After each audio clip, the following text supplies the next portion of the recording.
어떻게 만들어졌는가?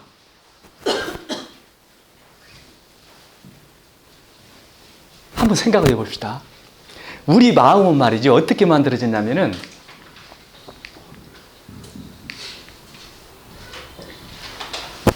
봐요. 우리 인간이 600만 년 전에 우리 인간이 인류가 최초 산 곳이 동아프리카 사바나 지역에서 살았어요. 제가 이제 좀 있어 그림으로 보여드리겠는데 그 지역에서 살았는데 인류가 침팬지부터 분류되기 시작한 때가 600만 년 전이에요. 600만 년 전에 수렵 채집 생활을 하면서 쭉 살아가지고 지금으로부터 10만 년 전에 각 대륙으로 이동하기 시작했어요. 진화심리학 책에 보면 그 얘기가 나와요. 그러면은 우리들의 마음은 어떻게 만들어졌냐면은 그 당시에 수렵 채집 생활을 하면서 우리의 마음이 만들어졌어요. 그러면은 그 당시에 우리 마음이 어떻게 만들어졌느냐?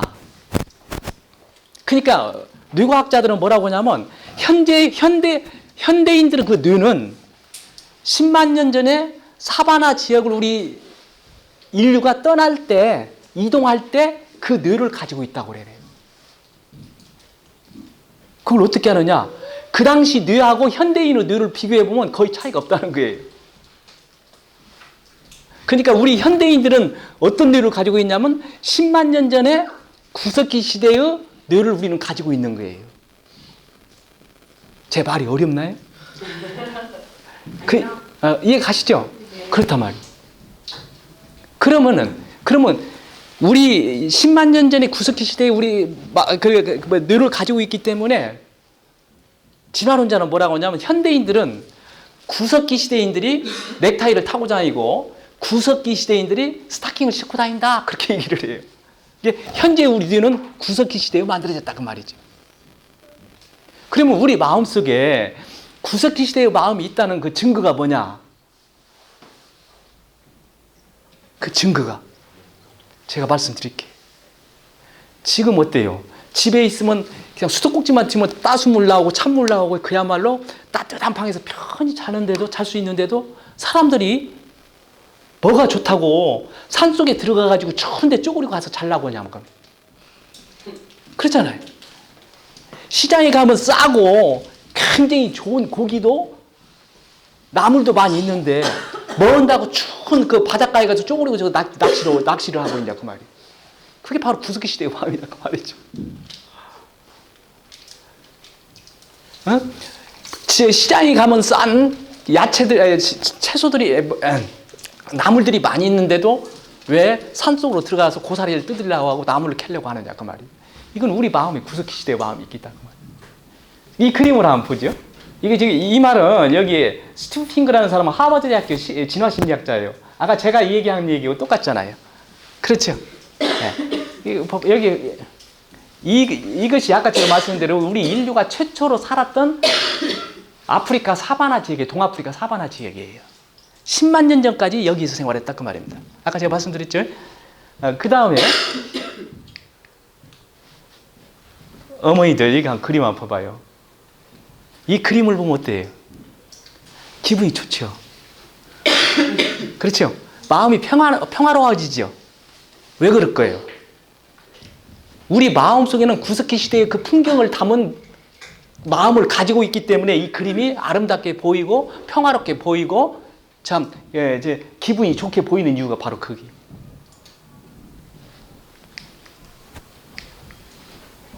이 그림 한번 봅시다. 이게 뱀이죠? 어느 것이 더 무섭나요? 뱀이 무섭지 않아요? 근데 우리나라에서 말이죠. 뱀한테 1년에 물려 죽는 사람은 몇 명 안 될 거예요. 그렇잖아요. 근데 야한테 치여가지고 죽는 것은 어때요? 몇만 명이잖아요. 그런데 왜 지금도 어머니들은 왜 이걸 무서워하냐? 이걸 무서워해야지. 몇만 명을 죽이는 야가 더 무서워하는데 왜 야가 더 무섭냐 그 말이에요. 우리 마음속에는 구석기 시대의 마음이 있기 때문에 그렇다니까. 그러면 제가 지금 뭘 하고 이렇게 긴 얘기를 하냐면은 그러면 우리 배움이라는 걸 놓고 볼 때 제가 이 말을 하려고 지금 이 긴 얘기를 했습니다. 배움이라는 걸 놓고 볼 때 우리가 현재의 마음이 심리가 구석기 시대에 형성이 됐다고 했는데 그 구석기 시대에 형성된 우리 뇌 속에는 배움이라는 것을 어떻게 배웠냐 그 말이에요. 수렵 채집 생활할 때 아프리카 사바나 지역에다가 학교 세워놔가지고 수렵 채집하는데 그 아이들 모아놓고 가르쳤어요? 가르치지는 않았어요. 그 당시 아이들은 어떻게 배웠냐 그 말이에요. 예? 그렇지. 어머니 쫓아다니면서 채집하는 것을 배웠고 아버지 쫓아다니면서 아버지가 어떻게 사냥하는가 구경하면서 사냥하는 걸 배웠다 그 말이에요. 그러니까 우리 뇌 속에는 우리 본성 속에서는 뭐가 만들어지냐면 배움에 관련돼 가지고 아이들이 보고 스스로 배우는 심리적인 기제가 만들어져 있다 그 말이에요. 어른들이 모아가지고 아이들을 가르침을 통한 배움을 배워나가는 심리적인 기제는 우리 마음속에 없다 그 말이에요. 자, 그러니까 여기에 대해서요. 이게 진화 심리 이게 왜서 나냐면 이게 스위스제 다목적 칼이잖아요. 이게 진화 심리학자는 우리 마음이라는 어떤 것으로 보냐면 이렇게 설명을 해요. 수렵 채집 생활할 때 여러 가지 문제에 부딪혔을 거 아니에요. 그 문제를 하나하나 해결하다 보니까 그것을 해결하는 과정에서 그것을 해결하는 심리적 기제가 하나씩 만들어졌다 그 말이에요. 수많은 수렵 채집 생활하면서 수많은 문제에 부딪혔을 때 그 문제를 하나하나 해결하는 과정에서 자연 선택에 의해 가지고 정교하게 잘 설계된 심리적 기제가 하나씩 만들어졌단 말이에요. 그것을 가리고 도구라고 해요. 심리적 기제를. 그걸 일명 진화심리학으로 모듈이라고도 얘기합니다. 그러니까 그 많은 심리적 기제가 만들어져 가지고 그것이 모아진 것이 우리의 본성이고 그게 우리의 마음이라는 거예요. 예를 들자면은 그 당시 구석기 시대일 때 어떻겠어요? 가장 큰 문제가 뭐였겠어요? 포식자로부터 안 잡혀 먹여야 할 거 아니에요. 인간은 힘이 약하니까. 그러니까 포식자를 구분할 수 있는 심리적 기제가 만들어진 거예요. 포식자가 덤벼들었을 때 어떻게 도망가야 할 것인가? 그것을 해결할 수 있는 심리적 기제가 만들어졌어야 할 거 아니에요. 그렇죠? 무엇을 먹어야 하는 것인가, 무엇을 안 먹어야 할 것인가를 구분할 수 있는 심리적 기제가 만들어져야 할 거 아니에요. 어디서 자야 큰 동물로부터 습격을 안 당하고 편안하게 잠을 잘 수 있을 것인가, 그것을 구분할 수 있는 심리적인 기제가 만들어졌을 거 아니에요. 그거 하나하나가 여기에서 말하자면 칼이에요. 이거. 이런 심리적 칼이 도구가 여러 개 만들어졌는데 이 도구들을 전부 합쳐가지고 이 전체 하나의 마음이다. 그러면 우리의 본성이다. 그 말이에요. 이해 가시죠? 그러니까 아까 내가 얘기했던 대로 우리 마음속에는, 우리 뇌 속에는 어른이 아이를 가르쳐가지고 배우는 심리적 기제는 없었어요. 왜? 아프리카 사바나 지역에서 그렇게 어른들이 아프리카 나무 밑에다 아이들 모아놓고 가르친 적이 없었다니까. 그럼 어떻게 배웠어요? 남이 어떻게 하는가 그걸 구경하면서 배웠다니까. 엄마가 어떻게 하는가 하면서 채집하는 걸 배웠고, 아버지가 어떻게 하는가 보고 사냥하는 걸 배웠어요. 어떻게? 자기가 스스로 보면서 배웠다고. 그 심리적 기제만 우리 마음에 있다 그 말이에요. 그것을 이제 여기 한번 보세요. 이걸 제가 설명한 거예요. 아까 제가 지금 설명한 겁니다. 이해가죠? 그러니까 아이들은 어른이나 친구나 다른 사람이 어떻게 하는가 그것을 보고 배웠다 그 말이에요. 그게 뭐냐면 우리 인간이 가지고 있는 모든 모방 능력이에요. 아시죠? 자, 그러면은 제가 여기에 대한 근거를 제시할게요. 제가 이게 뇌과학자들이 여기에 대한 근거를 연구해 가지고 발표한 것을 제가 가져왔습니다. 한번 보시죠. 출생 당시 이미 거대한 학습 능력을 가지고 태어난다는 아기들. 우는 것 외에는 별다른 의사 표현을 할 수 없는 아이들의 능력. 우리는 어떻게 해낼 수 있는 것인가?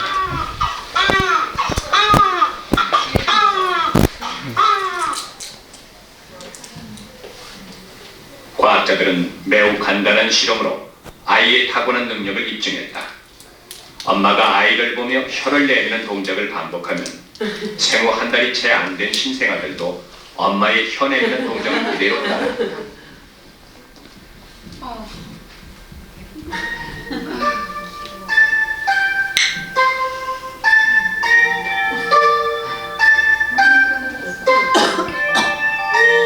이것은 학습 능력에서 가장 중요한 모방 능력을 가지고 태어난다는 놀라운 증거다.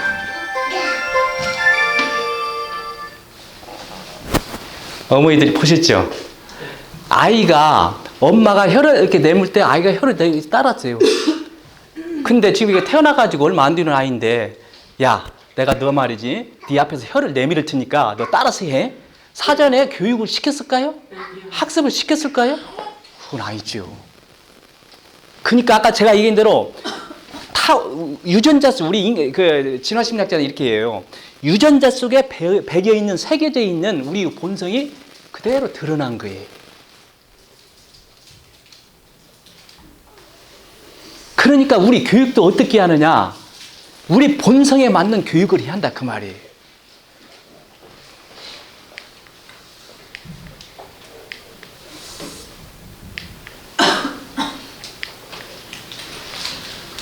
좀 재밌는 얘기 하나 할까요? 윈드롭 켈러라는 그 유명한 이게 철저한 환경론자였는데 이 사람이 어떤 실험을 했냐면 이런 실험을 했어요. 자기 아이가 10개월 정도 됐는데 침팬지는 어느 정도 됐냐면은 두 달 반 정도 어린 침팬지하고 같이 생활을 시켰어요. 그러면은 침팬지가 아이를 따라서 할 것이다 그렇게 생각을 한 거예요. 그 부부, 윈드롭 켈러라는 부부가 이걸 했는데, 근데 결과가 어떻게 됐는지 알아요? 어떻게 됐을까요? 아기가 침팬지를 맞습니다. 윈드롭 켈러는 학자가 어머니들만큼 못해요. 그렇잖아요. 아기가 침팬지를 따라한 거예요. 침팬지가 아이를 따라온 것이 아니라 가지고 실험 9개월 만에 중단 딱 시키고 9주 만에 딱 중단시켜버리고 유대 동물원에 보냈다는 얘기가 있습니다.